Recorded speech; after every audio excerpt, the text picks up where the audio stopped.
¿Cuál es el futuro de las industrias extractivas? ¿Qué va a pasar con la transición energética? ¿A dónde nos va a llevar este discurso acerca de los nuevos mecanismos para cuidar el ambiente, pero también para generar ingresos y hacer sostenible la operación en muchos países? Alberto Calderón Zuleta es el presidente mundial de AngloGold Ashanti. Es un colombiano que fue presidente de Ecopetrol, de Cerrejón y de la empresa de energía de Bogotá. Hoy dirige una de las empresas más grandes de minas en el mundo y tiene una visión particular de lo que está pasando. ¿Cómo va a enfrentar Colombia esta nueva coyuntura? Él nos va a contar y nos va a explicar a qué nos vamos a enfrentar. Doctor Calderón, desde una de las mineras más grandes del mundo, ¿cómo se está viendo el tema de la transición energética? Gracias, Carlos. Tal vez decirle tres cosas de este tema del calentamiento global que es importante para enmarcar. Lo primero, es una realidad y el mundo lo tiene que enfrentar. Eso es muy importante reconocerlo. El mundo se ha venido calentando por las emisiones que surgen de los combustibles fósiles. Segundo, y también súper importante, ¿por qué se generó eso? ¿Quiénes son los responsables de eso? El 80% de las emisiones cumulativas, porque esto se acumula, vienen de los países desarrollados. Es decir, el 15% de la población mundial ha sido responsable del 80% de las emisiones que se generaron en gran medida para poderse desarrollar. Eso es muy importante porque eso lleva a países como India, Brasil, China, países muy, muy grandes que dicen, nosotros tenemos el derecho a desarrollarnos, vamos a ayudar en este tema, pero si tenemos que escoger entre pobreza, salir de la pobreza y digamos, todavía emitir algo, pues tenemos ese derecho porque la responsabilidad cabe más en los países desarrollados. Lo tercero que diría de esto es qué tan urgente es esto, y eso es también muy importante. Hay un periodista muy importante del New York Times que se llama Andrew Rifkin, y él ha dicho que uno de los grandes errores de este tema es un poco el alarmismo de decir el mundo en el 2030 se va a acabar si no enfrentamos el calentamiento global. De hecho, en el 2100 vamos a estar bien, pero el problema del calentamiento no es que el mundo se acabe, sino que hay inundaciones, hay sobre todo los países en desarrollo, países en el sureste asiático que están cerca al agua, ahí digamos, va a haber problemas, sube el nivel del agua, inundaciones de ciudades, terremotos, etcétera. O sea que hay que enfrentarlo, pero esto va a ser un tema de décadas y no de años. Entonces, vengo a su pregunta. Bueno, ¿y qué hace una compañía, digamos, de las grandes compañías mundiales? Nosotros, todas las grandes compañías mineras saben que tenemos que hacer cosas con urgencia. Nosotros, AngloGold en particular, ya tenemos un compromiso con nuestros accionistas, reducir en 30% las emisiones antes del 2030 y llegar a cero en el 2050. Y lo estamos haciendo, todo el mundo pasando a energías renovables, sustituyendo diésel por hidroeléctricas, etc. En ese proceso de ajustes, doctor Calderón, ¿cómo ha avanzado AngloGold? ¿Cómo ha cambiado las prioridades y cómo han hecho para enfilarse en este proceso de transición que, como usted bien dice, no va a llevar una tarea inmediata, sino va a ser un proceso a largo plazo? Nosotros estamos invirtiendo en los próximos 7 años $1.000 millones en este proceso de transición solo al 2030. Entonces, lo que hacemos es que, por ejemplo, las minas nuevas, la próxima nuestra nueva es en Nevada, en Estados Unidos, es todo con energía renovable, digamos, maquinaria eléctrica en la medida de lo posible. Es decir, desde el principio se piensa en una mina que está digamos, con un mínimo de footprint de emisiones. Con las ya existentes, por ejemplo, tenemos unas operaciones muy grandes en Ghana, una de las minas grandes del mundo, y allá lo que estamos haciendo es sustituyendo energía que teníamos de diésel, conectándonos a energía hidroeléctrica y también trayendo energía solar y energía eólica. O sea que es una inversión grande, pero pues compañías grandes como la nuestra, pues tienen una obligación de contribuir significativamente a la reducción de emisiones. Permítame hacer un paréntesis, doctor Calderón, para dimensionarle a las personas que nos ven. Cuando hablamos de AngloGold Ashanti, ¿de qué estamos hablando? AngloGold Ashanti es una empresa de 30.000 empleados en el mundo, con producción, es la tercera más grande del mundo en oro, y nosotros tenemos operaciones en casi todos los continentes, en África muy grandes, en Australia grandes, tenemos en Brasil, Argentina y en Estados Unidos. En Colombia tenemos un proyecto desde hace mucho tiempo, pero pues podemos hablar después de eso. Ese proyecto es un proyecto de cobre muy interesante, pero pues por distintas razones no se ha podido empezar.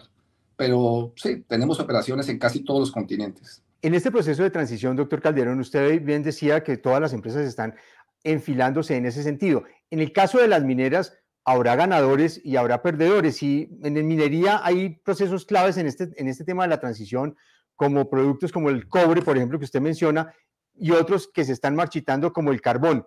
¿Cuáles son las apuestas de AngloGold en ese sentido y en ese escenario?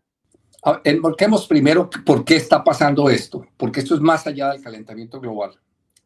Recordemos que China es la mitad de la demanda de commodities en el mundo, es decir, China, la mitad del hierro, la mitad del cobre, la mitad del aluminio del mundo, se está demandando hoy en China. Y China está evolucionando en su nivel de desarrollo de un país que se llama de bajo ingreso a un país de mediano ingreso.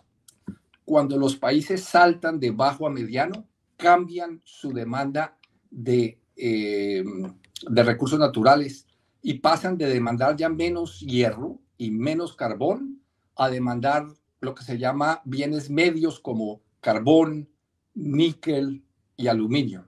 Entonces, independientemente del tema del calentamiento global, ya el mundo iba a saltar a ese tipo de gran demanda de bienes. El cobre, por ejemplo, es súper importante. Ahora, si además de eso lo miramos en el tema de la necesidad de tener energía solar, energía eólica y carros eléctricos, sin cobre, sin cobalto y sin litio no hay transición energética. Es decir, para poder el mundo saltar a un mundo de carros eléctricos y de mayor energía solar, se necesita el cobre. Sin cobre no hay revolución verde. Entonces, empresas como la nuestra está, además de oro, que el oro, digamos, va a seguirse demandando, el oro se lleva demandando por 4.000 años en el mundo y va a seguirse demandando. Estamos mirando temas en particular como cobre en el mundo y esta mina de Quebradona es una mina por excelencia de cobre. Ok, ya vamos a ir a Quebradona y vamos a analizar un poco el escenario de AngloGold en Colombia. Vamos a partir de lo macro y vamos a llegar ya a la parte más puntual. Todo este proceso de transición, doctor Calderón, se ha dado en un momento muy complejo. Venimos de un escenario post-pandemia, se nos atravesó una guerra entre Rusia y Ucrania que ha elevado el valor de los commodities. Los procesos inflacionarios en el mundo son los más altos en décadas y obviamente eso está golpeando las operaciones de las empresas, pero además la financiación también se ve golpeada porque los bancos centrales están aumentando las tasas de interés. ¿Cómo ha sido el ajuste de AngloGold en todo este escenario, sumado al tema de transición energética y en general del sector minero? Mire, yo diría, empecemos por el tema macro. La guerra de Ucrania lo que hace es posponer un ajuste inevitable, y es decir, en el tema del carbón. Y en el tema inclusive del petróleo, pero en el tema del carbón, el mundo pronto, en el tema para la siguiente década, la demanda de carbón en el mundo va a caer significativamente. Con el tema de Rusia, que básicamente le pone pues un revólver a Europa, dice no le voy a mandar gas, pues le dio un oxígeno por unos pocos años al tema del carbón y eso se nota en las exportaciones colombianas de carbón que de golpe resurgieron significativamente. Pero ese es un tema de pocos años. Lo fundamental para el país, y este tal vez es uno de los mensajes más importantes que quisiera decir, es que el carbón y el petróleo tienen los días contados. Yo veo en la siguiente década una caída muy significativa para un país como Colombia, donde el 60% de las exportaciones son carbón y petróleo, casi el 60 al 57%. Es un tema en donde tenemos que empezar a pensar esa transición. Yo sé que es un tema que está muy tópico en Colombia y tal vez lo que yo diría es, con el presidente Petro o sin el presidente Petro, Colombia tiene que entender que el petróleo y el carbón se van a reducir dramáticamente en los próximos años. Pasemos al tema ya micro, ya miramos el tema macro y el tema micro es cómo están haciendo las mineras para ese ajuste y las petroleras también para ese ajuste en materia de esta coyuntura tan compleja que ha elevado los precios y uno pareciera que la guerra le ha puesto como un piso al precio de los commodities, pero sin embargo pues eso tendrá algún momento en donde se va a definir. A ver, es interesante. Hay unas empresas, las grandes, como la más grande minera del mundo, que es BHP, en la cual trabajé muchos años. En BHP uno lo ve la transición y ya ellos están diciendo, nos estamos saliendo de carbón, nos vamos a salir de estos minerales que se van a acabar, nos salimos del petróleo, porque si usted ve BHP dijo, ya separó, escindió el petróleo de BHP y BHP está buscando aumentar lo que se llaman estos minerales de medianos ingresos, que se está buscando desesperadamente de aumentar cobre. Acaba de comprar una compañía de cobre, está buscando potasio y está buscando otro tipo de minerales. Entonces, las grandes compañías se adaptan saliéndose de básicamente de carbón y de petróleo y entrando a los minerales del futuro, que son níquel, cobre, aluminio, potasio y cobalto. Quiero un poco a la audiencia poner en contexto por qué es importante hablar con el doctor Alberto Calderón. El doctor Calderón, antes de salir a BHP y a toda su experiencia en Orica y ahora en Anglo Gold Ashanti en el mundo, fue presidente de Ecopetrol, presidente de Cerrejón y presidente de la empresa de energía de Bogotá. Tiene un conocimiento muy grande de lo que pasa en Colombia y sigue muy conectado con la realidad nacional. Y usted lo mencionaba, doctor Calderón, hoy en Colombia hay una gran discusión acerca de la velocidad de la transición energética. El gobierno del presidente Petro ha hablado de no más exploración, contratos de exploración, y obviamente eso ha generado una tensión alrededor del tema fiscal y de la estabilidad fiscal. ¿Cuál es la vida útil que tenemos en el petróleo? Y usted que estuvo en Colombia, en un país como Colombia, que tiene petróleo, pero no es petrolero. Yo lo que quisiera tal vez volver a reiterar con esta pregunta es lo siguiente. A mí me parece que el presidente Petro ha puesto, digamos, la discusión, para bien o para mal, de un tema que es súper importante, y es que yo reitero, el petróleo colombiano, y ahorita le cuento por qué, y el carbón colombiano, en lo que son hoy, tienen los días contados. En la siguiente década va a ser una cosa muy distinta. Es decir, que vamos a reducir del 60% de las exportaciones al 20% por ahí, si acaso, de las exportaciones. Y si no hoy empezamos a pensar cómo se van a sustituir esas exportaciones, la crisis en la siguiente década va a ser monumental. Entonces, ese para mí es un tema que no se habla, ese tema de largo plazo, y que es súper importante. En lo que obviamente estoy en desacuerdo, digamos, con algunas posiciones del gobierno, el tema de la transición. A mí me parece que mientras podamos, hay que sí tratar de financiar esa transición a otras exportaciones con lo que más se puede hacer en el tema de petróleo y en el carbón. O sea que, digamos que en ese tema de corto plazo, pensaría que sí hay que tratar de maximizar lo que se pueda. Pero empresas como Ecopetrol, que lo están haciendo, tienen que empezar a pensar hoy en cuál es su siguiente paso, o si no se van a morir. Porque lo que no se entiende bien, y yo reitero, es que el tema del petróleo, por ejemplo, en la siguiente década el petróleo colombiano va a estar muy difícil para poder competir. Tal vez, no sé, pero antes de seguir, lo que quisiera por eso tratar de explicar por qué el tema del petróleo está tan complicado en Colombia. Sí, no, arranquemos por ese tema, doctor Calderón. ¿Por qué usted considera que el tema del petróleo es muy complicado en Colombia? A ver, el mundo consume hoy más o menos 100 millones de barriles al día, ¿sí? Y el precio está en $70, $75. En la siguiente, con lo que está pasando con los carros eléctricos, con lo que está pasando en Europa, donde básicamente están prohibiendo los carros de motor de combustible, es decir, están diciendo a partir del 2034 solo puede haber carros eléctricos. Se estima que la demanda mundial va a bajar en algún momento en la siguiente década por ahí a 70 millones de barriles. Y esto, Carlos Enrique, es importante. El petróleo no se está desapareciendo. Si el petróleo con que baje de 100 a 70 millones de barriles, ¿qué pasa ahí? El precio se desploma por ahí a $30. Y eso es lo que se anticipa que pase. Es decir, que en algún momento de la década siguiente, los únicos que pueden realmente sacar petróleo son los países del Medio Oriente. Es decir, Arabia Saudita, etcétera. Ellos tienen unos lifting costs tan baratos que pueden todavía producir plata, digamos que a $40 el barril. Colombia no. Si usted mira ahorita cuál es el precio en el cual se justifica una exploración nueva, toda la infraestructura, uno podría discutir, pero es por encima de 50, $55 que se necesita ese nivel de precio para justificar una inversión hoy nueva en petróleo. Si estamos hablando de que el precio va a bajar por debajo de 40, en la siguiente década toda inversión nueva ya no se va a justificar.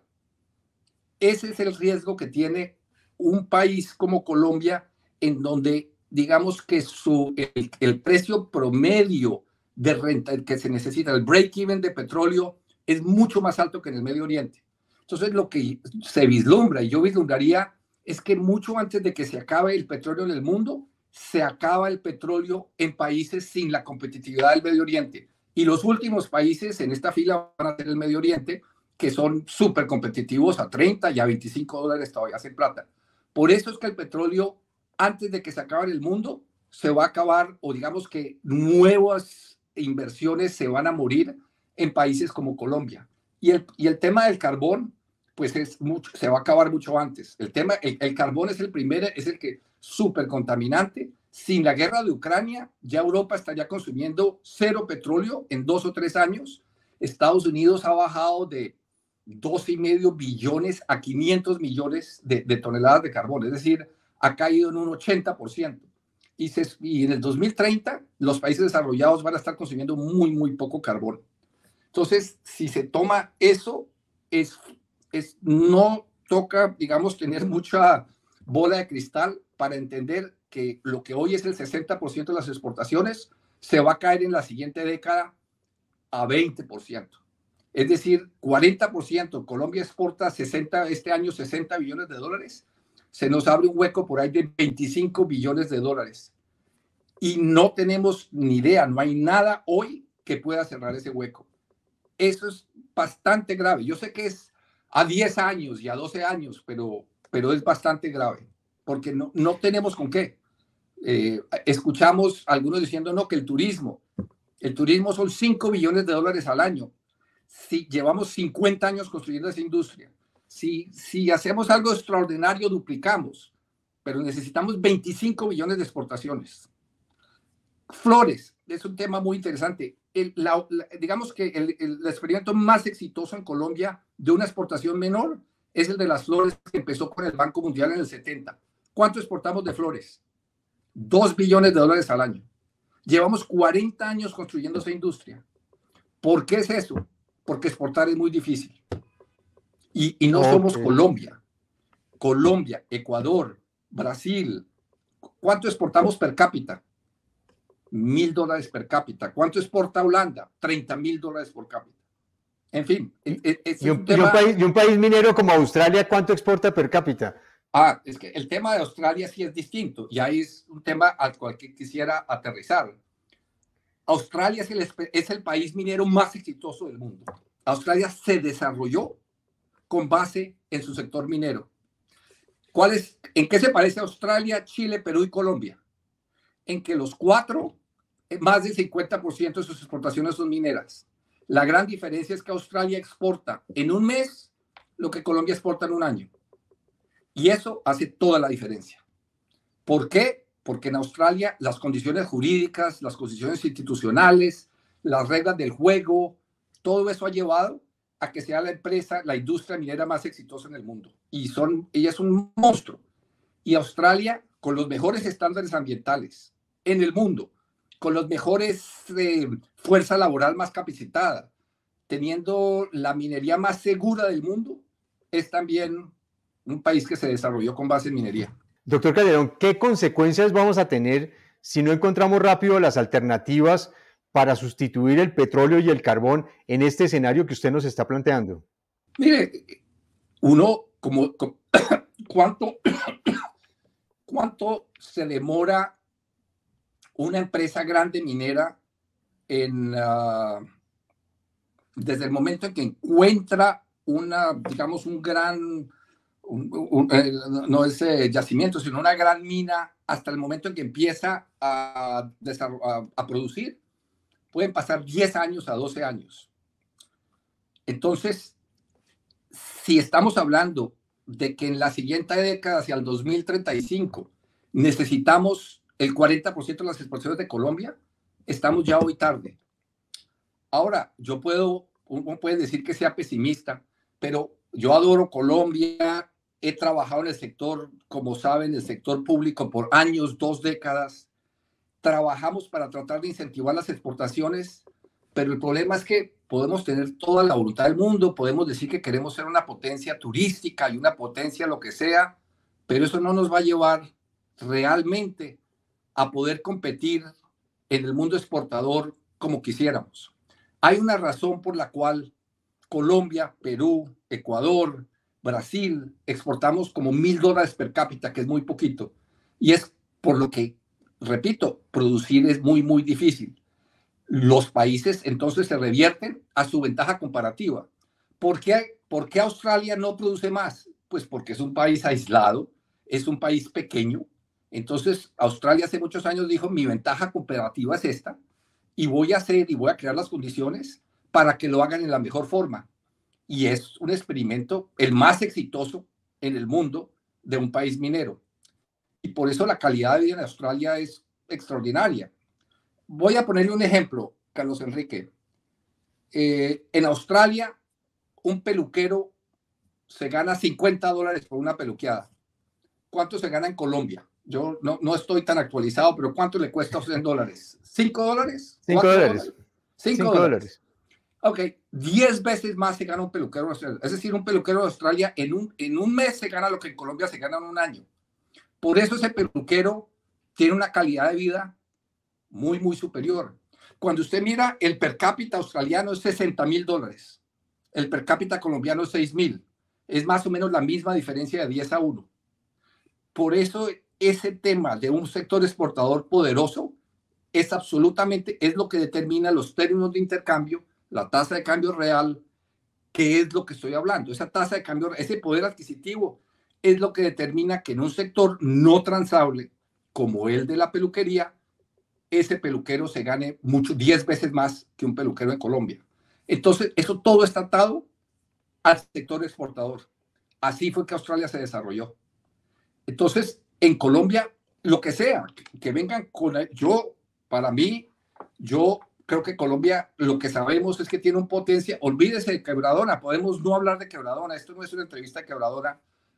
Colombia tiene oro y tiene cobre y podría desarrollarlo significativamente. El cobre es el mismo que viene de Chile subiendo a Perú y a Colombia. En Colombia no hemos tocado ese potencial. O sea que podríamos hacerlo. Perú lo ha hecho espectacularmente en los últimos 15 años y 20 años. Y por eso Perú hoy en día es una potencia de cobre. Colombia podría convertirse. Eso es lo que, digamos que si yo pudiera hablarle al oído, lo que sugeriría, deje que las empresas, olvídese Anglo Gold, deje que las empresas grandes que pueden hacer minería responsable desarrollen ese potencial. Yo no veo otro, no veo artesanías, no veo ciertamente turismo, no veo nada que pueda reemplazar en 10 o 15 años lo que vamos a perder de carbón y petróleo. ¿Usted cree que en esta, como usted mismo lo menciona, esta ventaja comparativa y competitiva que tenemos como país con esos minerales de la transición energética, Colombia ahí tiene un papel para jugar? Enorme, enorme, es que no lo hemos tocado. Pero claro, esto es minería complicada, minería subterránea. Cada mina de estas vale, ¿no?, 1,5, 2 billones de dólares. Entonces, la tecnología, el know-how y el capital para hacer eso, pues necesita las grandes compañías. Desafortunadamente no se puede con pequeña minería. La pequeña minería lo que está es arruinando el medio ambiente en Colombia, porque es la minería ilegal que está realmente haciendo estragos. Pero para la minería subterránea, estamos hablando a 1 kilómetro bajo tierra, para que sea segura necesita de las grandes mineras como Newmont, como Barrick, como BHP. Y si se crean las condiciones, vendrían, porque Colombia tiene el recurso natural, repito, en subterráneo, pero lo tiene Colombia. O sea que eso sería un tema realmente obvio. Ahora, hay otra discusión que podemos entrar bastante, que es qué quiere decir eso, cómo se relaciona con el medio ambiente, con el agua, y es una discusión súper importante, pero estamos hablando de un tema realmente de lo que necesita Colombia en los próximos 15 años. Tiene algo que sea viable, que permita exportar 25 billones de dólares. Y realmente yo no veo nada más que el tema minero. Doctor Calderón, aunque usted dijo que no quería trabajar mucho en el tema, usted dijo que no quería hablar de Quebradona, pero hablemos de Quebradona y aterricemos en ese tema puntual de Quebradona. Ayúdenos a entender qué es Quebradona, dónde está y por qué es uno de los proyectos más importantes desde el punto de vista minero. Quebradona está en Antioquia, en Jericó, y es un proyecto que produciría en su pico el 60% de las exportaciones de flores, ¿sí? 1.2 billones de dólares.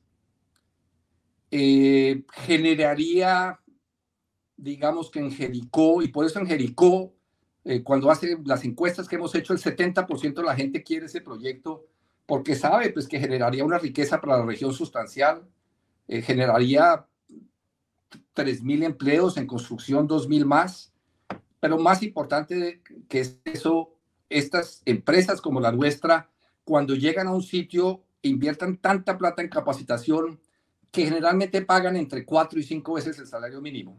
Entonces, realmente, estas empresas, cuando lo hacen bien, y las grandes empresas lo hacen bien, pueden generar una relación gana-gana, bueno para la empresa, pero muy bueno también para la comunidad. Le pongo 2 ejemplos. Nosotros estamos en Tanzania y somos la empresa más grande, que pagamos más impuestos y que generamos más impuestos en Tanzania. Y estamos en Ghana y también tenemos, la mina se llama Obuasi, en Tanzania se llama Geita. En cada una generamos como unos 5,000 empleos. En cada una hemos invertido billones de dólares.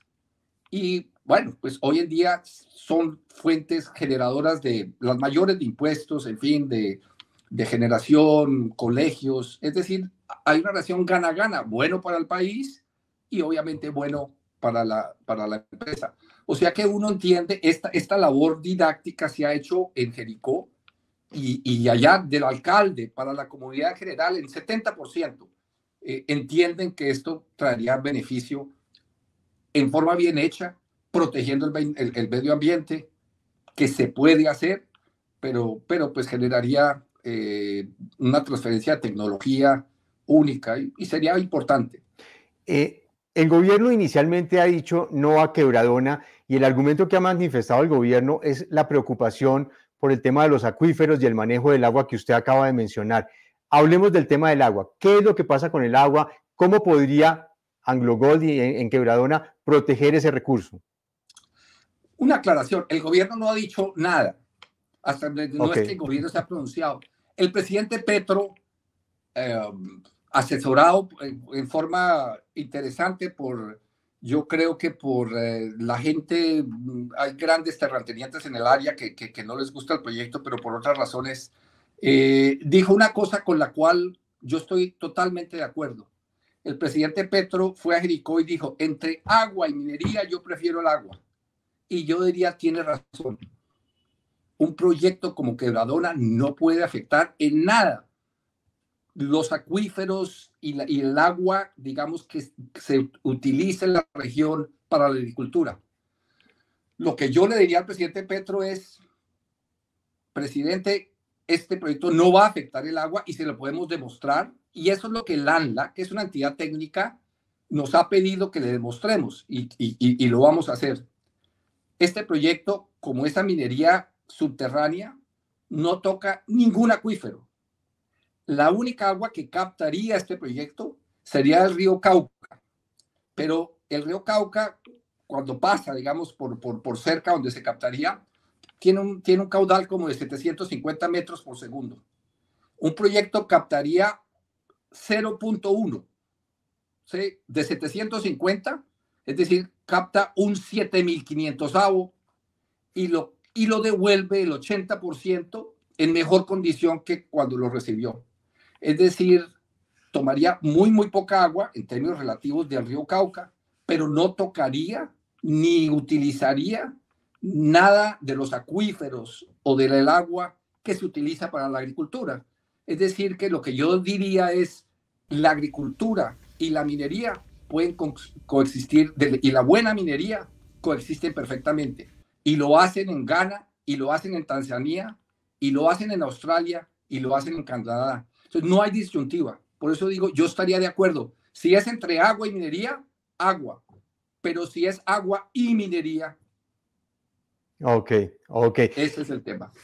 En ese tema, doctor Calderón, usted plantea que alguien le está hablando al oído al presidente sobre el tema del proyecto. ¿Quiénes son los opositores al proyecto de Quebradona? No, yo no sé quién le habla al presidente en ese tema no me meto. Lo que sí le puedo decir es que es difícil. Ha habido una oposición de lo que yo he escuchado, digamos, en la región. Es una región muy linda.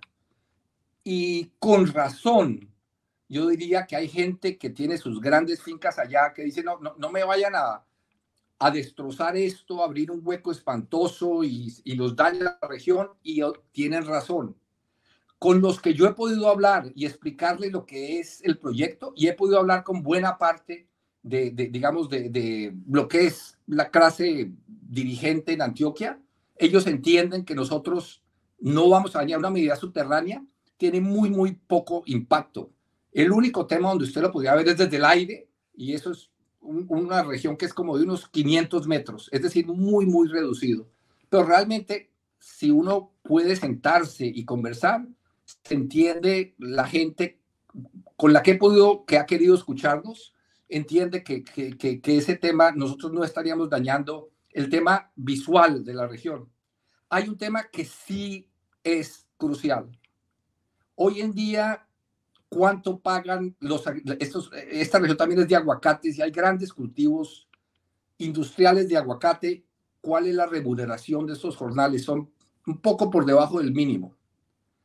Cuando llega una empresa como AngloGold, va a pagar 5 veces el mínimo. Entonces, el tema que yo lo entendería es que el salario promedio en la región se dispara con una empresa como AngloGold. Y eso, pues, uno entiende que a algunos no les puede gustar. También entiendo que ese 70% de Jericó le gustaría que tener un salario formal con prestaciones sociales y un salario mucho más alto que el mínimo. Entonces, este es un tema, digamos, es la única forma tal vez que yo he podido entender. Hay veces, sí, bueno, pues esa oposición es porque pues esto realmente traería un aumento salarial muy importante en la región y podría generar problemas de competitividad en algunos de estos cultivos. ¿Qué acercamientos ha hecho AngloGold con el gobierno? ¿En qué está en este momento la discusión? Nosotros con el gobierno, interactuamos es con el ANLA y con la Agencia Nacional Ambiental. Y la Agencia Ambiental en el gobierno pasado, no en este gobierno, fue claro en decir, necesitamos que ustedes nos demuestren que el agua solo va a afectar este municipio y no este otro. Y para eso necesitamos que ustedes pongan piezómetros, es decir, demuestren con tecnología exactamente cómo se va a afectar el agua. Eso lo estamos haciendo. Desafortunadamente, algunos de estos opositores pues no nos han dejado y cuando ponemos los piezómetros nos los quitan, etcétera. Pero pues lo que queremos nosotros demostrar y pedimos también en conversaciones con el gobierno es déjenos demostrarle que acá no vamos a tocar nada del agua y que pueda haber minería, agua y minería.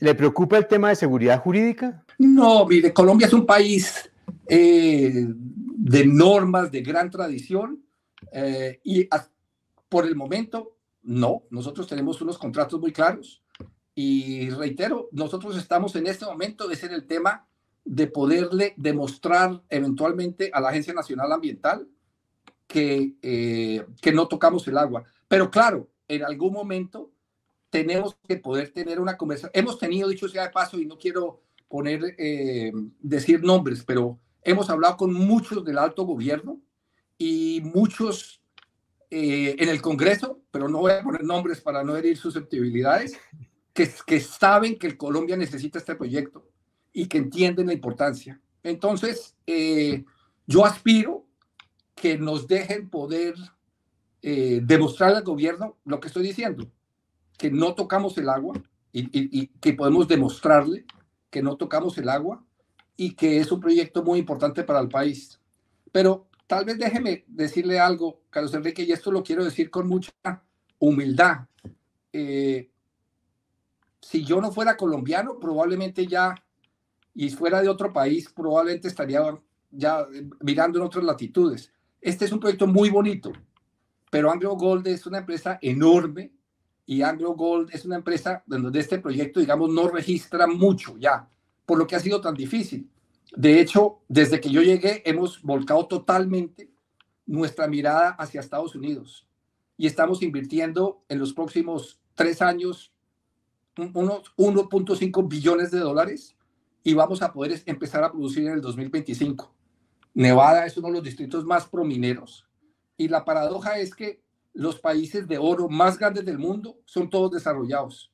Canadá, Estados Unidos y Australia son los países donde reciben a los mineros de oro mejor y es donde estamos realmente apostando en la apuesta de futuro. Yo sigo insistiendo en Quebradona porque me parece que le abriría el camino. Todas las empresas grandes están mirando lo que le está pasando a AngloGold y me parece que le abriría el camino para un futuro desarrollo significativo del tema exportador en Colombia. Si no se da, pagó AngloGold. No, como le digo, hoy en día, si usted le pregunta a un accionista cuánto peso tiene en nuestro precio de la acción, 0. Digamos, eso está descontado. Yo creo que Quebradona se va a hacer en algún momento. Y es porque eso es como el tema que es un poco triste. Le voy a contar de Cerrejón una historia. Y esta es la diferencia de Cerrejón y de Australia. ¿Cuándo cree que se descubrió Cerrejón? No sé. ¿Hace 1880.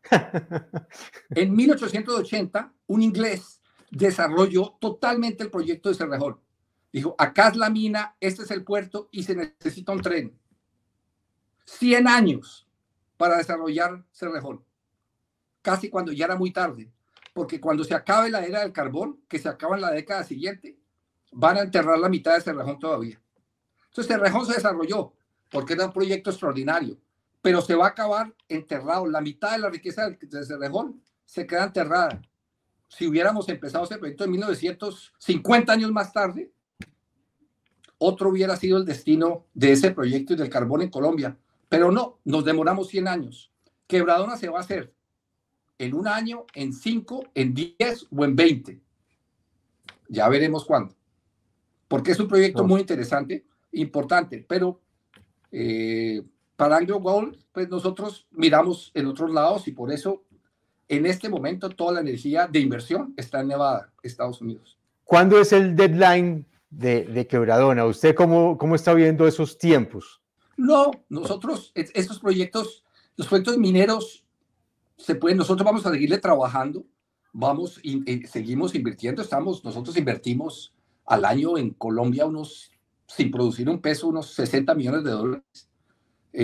Pues que para una empresa como esta, pues no es 1 billón, pero es plata. Y seguiremos tratando de hacerlo. Yo creo que Colombia es un país donde impera la razón y creo que si nos dejan demostrarle esto que estoy diciendo, no vería razón por la cual no se permitiría. O sea que hasta tanto no nos digan, no, en este momento no queremos nada, pues, pero claro, nos lo tiene que decir en un proceso jurídico, ¿sí? Tiene que ser un proceso formal. Colombia es un país de leyes y esperamos eso, pero repito, si no se puede, pues para nosotros en este momento, pues miraremos el otro lado y Quebrado nos hará en algún momento. Yo espero, no solo por Anglo Gold, sino tal vez más como colombiano, que se pueda más temprano que tarde, pero estas empresas son muy pacientes. Bueno, doctor Calderón, pues le agradezco muchísimo este tiempo que nos ha dedicado y esta conversación. Carlos Enrique, un placer como siempre volverlo a ver. Muchas gracias por una entrevista excelente y bueno, ahí estamos. Seguiremos en contacto y esperemos que el proyecto avance bien. Muchas gracias, doctor Calderón. Un abrazo. Chao.